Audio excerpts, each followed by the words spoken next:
So the next thing we have got is the calibration. I use it most of the time to save my time. It is actually kind of similar to the color mixer tool we talked about. So what the color mixer do is it targets a specific color in the picture and it changes the hue and the saturation of that picture. But right here in the calibration, we have a bunch of we have only 3 colors right here. The red primary. It has all the red shades like the oranges and this magenta type of red. So it affects all of them at the same time and affects all other reds. If we have some kind of reds here in the blue as well, it will affect that as well. So what I will do is to just drag it down, and you can see that it will add, it will just change all the colors right here, all the red colors right here.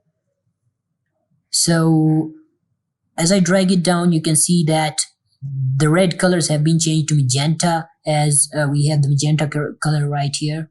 I will reset it, and I think that for this picture, -5 will be okay. -5 or 6 will be okay. And this is the saturation for that color, like the red primary.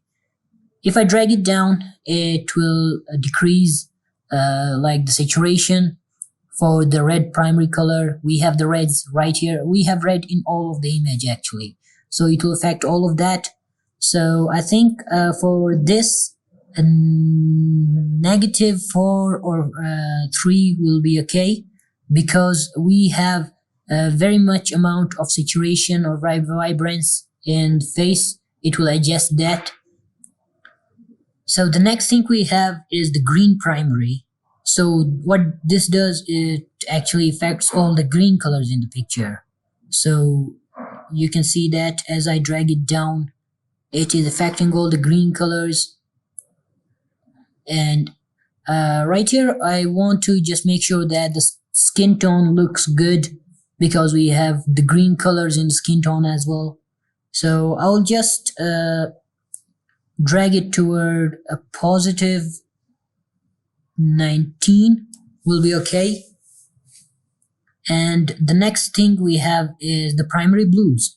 So we have where we have blue in this picture, we have in the background, on the shirt, right here on the hair, and many parts right here in the shadows of the eye, we have blue color.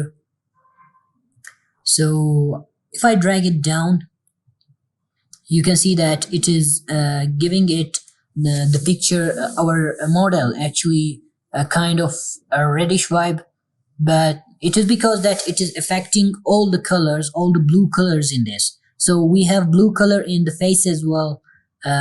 So it is eliminating all that blue color. That's why it is turning red. So I think that for this picture, -8 will be okay. But we can just leave the saturation, because I think that the saturation right now is looking good. That's why I'm not changing it, but you can go ahead and experiment yourself to get some new artistic looks.